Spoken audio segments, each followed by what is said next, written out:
काही दिवसांपूर्वी विधान परिषद निवडणुकीच्या पार्श्वभूमीवर बच्चू कडू यांचा प्रहार जनशक्ती पक्ष शिवसेनेत विलीन झाला। बच्चू भाऊ शिवसैनिक झाले आणि ते विधान परिषदेवर आमदारही झाले। आता पुन्हा अशीच एक खेळी एकनाथ शिंदे खेळणार आहेत।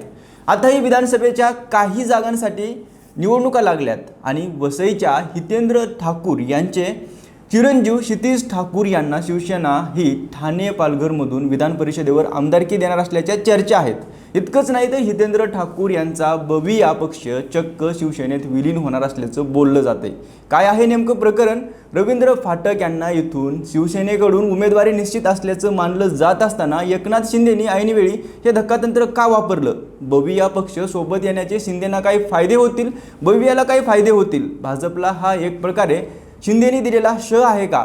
हे सगळं जाणून घेणार आहोत या व्हिडिओच्या माध्यमातून। नमस्कार, मी अमोल जाधव आणि तुम्ही पाहताय लगाव बत्ती। बहुजन विकास आघाडी हा पक्ष हितेंद्र ठाकूर यांचा आहे। 2009ला त्यांनी तो स्थापन केला। पालघर जिल्ह्यातील वसई, विरार, नालासोपारा आणि आसपासची गावं या भागात त्यांचं चांगलं वर्चस्व आहे। भाजप, शिवसेना, काँग्रेस, राष्ट्रवादी, मनसे असे अनेक पक्ष असणाऱ्या महाराष्ट्रात हा पक्ष छोटा का होईना पण आपलं अस्तित्व टिकून आहे। आधी काँग्रेस आणि नंतर आता अपक्ष आमदार अशी राजकीय कारकीर्द असणाऱ्या हितेंद्र ठाकूर यांनी 2009ला हा पक्ष स्थापन केला आणि विशेष म्हणजे पालघर लोकसभेत आपल्या पक्षाचा खासदार निवडून आणला।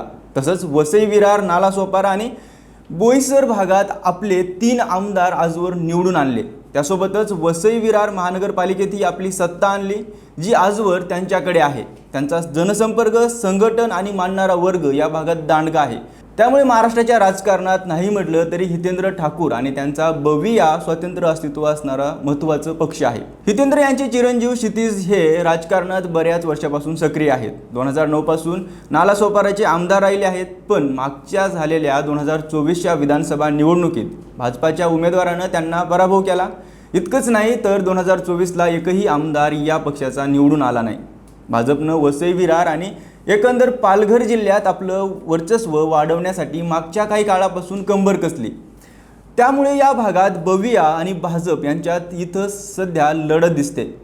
असं असलं तरी बवियाची ताकद या भागात जास्त आहे, तेही तितकंच खरं। आता नुकत्याच विधान परिषदेच्या 17 जागांसाठी महाराष्ट्रात निवडणूक होणार आहे आणि या जागा स्थानिक स्वराज्य संस्थांच्या कोट्यातील आहेत।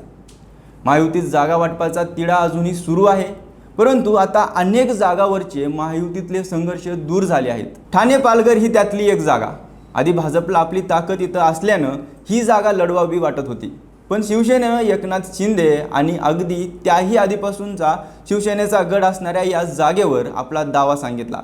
फार काही वाद न होता ही जागा महायुती अंतर्गत शिवसेनेला द्यायचं ठरलं आणि मग एकनाथ शिंदे यांचे निकटवर्ती असणारे रवींद्र फाटक यांना इथून उमेदवारी मिळवण्याची शक्यता वर्तवली जात होती।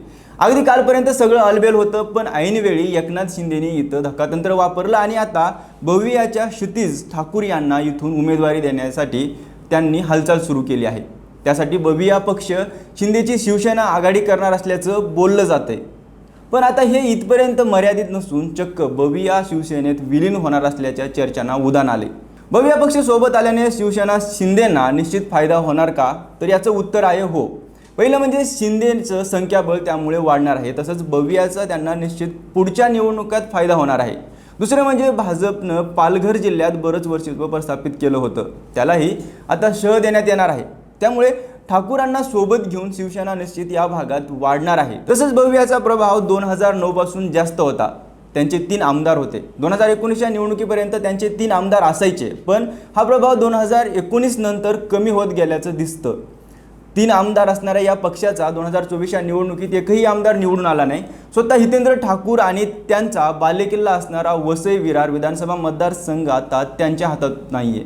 मागच्या काही काळात त्यांच्या पक्षातील अनेकांनी भाजप आणि शिवसेना शिंदे गटात प्रवेश केला, त्यामुळे मागच्या काही काळापासून या भागातील त्यांची क्रेज कमी होत गेली, हेही खरं। आता शिंदे सोबत जाण्याने त्यांना त्याचा फायदा होणार आहे। त्यामुळे बच्चू भाऊंना सोबत घेऊन एकनाथ शिंदे यांनी जे केलं तेच आता हितेंद्र ठाकूर यांना सोबत घेऊन ते करणार असल्याचं दिसतंय। फक्त ठाणे पालघर विधान परिषद उमेदवारी मिळवून आमदार होण्याची इच्छा असणाऱ्या आपल्या मित्राची म्हणजेच रवींद्र फाटक यांची त्यांना समजूत काढावी लागणार आहे।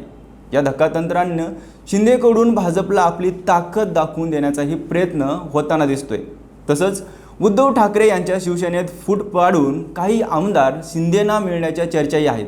तशा या चर्चा बऱ्याच काळापासून आहेत, पण असं झालं तर शिंदेच्या शिवसेनेची ताकद बरीच वाढणार आहे. त्यामुळे 2029ला शिंदेची शिवसेना स्वबळावर तर लढणार नाही ना, असाही प्रश्न पडल्याशिवाय राहत नाही. तुम्हाला याबाबत काय वाटतं ते कमेंटमध्ये नक्की सांगा आणि अशाच अपडेटसाठी लगाव बत्तीला सबस्क्राईब करायला विसरू नका.